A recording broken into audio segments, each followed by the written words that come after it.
Morning. So I'm going to be wedging 9 pounds of clay for making one of the large bowls. I've got a clean apron on, health and safety. You don't want to be breathing in dust as soon as the clay dries on here. But anyway, I'm sorry, you probably already know that, all of you. Wedging wire as opposed to the spiral wire because it just wears them out too quickly. So I've weighed out 9 pounds of clay. Take that off there. I'm moving anything that can clatter off the table so that when I start bashing this, it's not going to rattle everything. Right, so porcelain tends to sort of get very hard if you just bang it about a little bit before you start wedging. It sort of softens it up a little bit and it makes it easier. Okay, so I'm just going to get all of the air out of this. So this is the way that I wedge.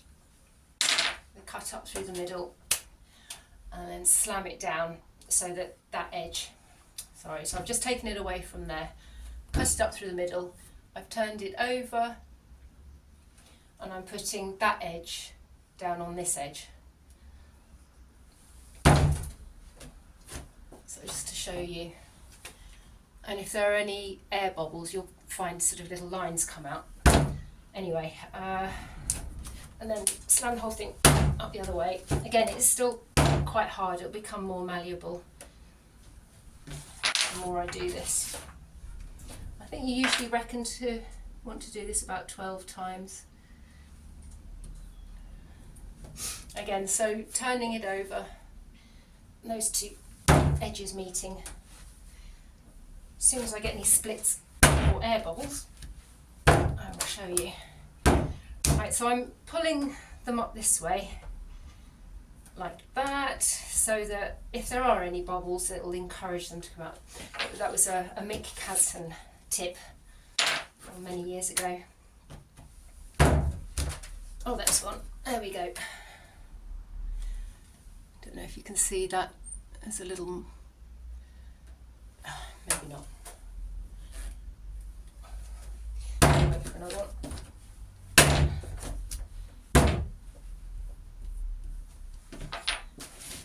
So about 12 times.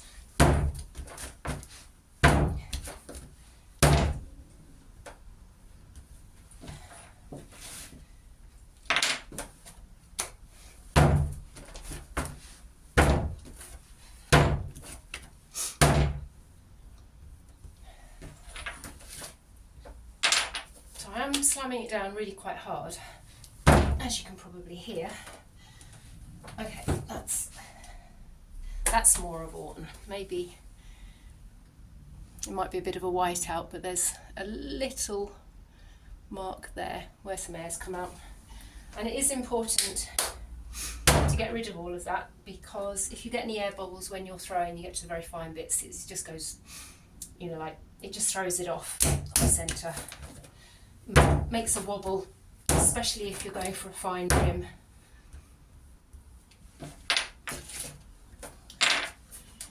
So just do this a few more times. So if I'm slamming it down a few more times here and there just to get it in the shape that I want. Another thing that I'm doing as well, so that I don't slice under there, I'm not putting it flat down, I'm putting it at an angle, so I'm attaching it more at the back and it's more free at the front, so that the wire can easily go underneath halfway and I'm not leaving any clay behind on the table here. Right, nearly there, it's beginning to feel a lot better now.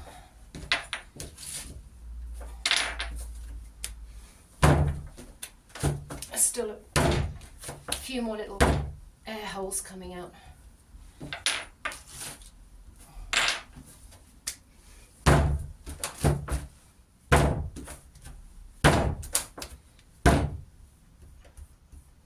Right, last one. Yep, that that's looking nice. So now I'm just going to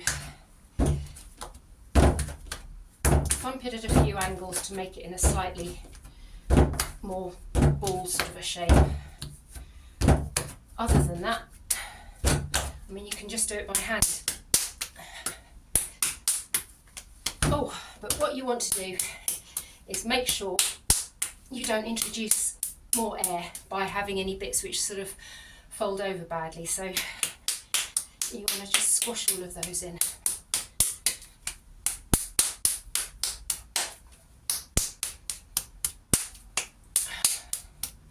And this is all very therapeutic.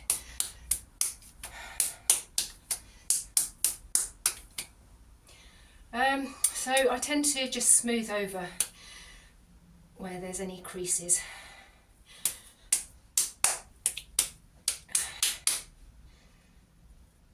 And it's not really necessary, but it's just something I do. I just want to be very careful that I don't introduce air anywhere, so that's my main reason for doing that. And that's it. And I'm a bit out of breath, but it's all good. Okay, thanks for watching.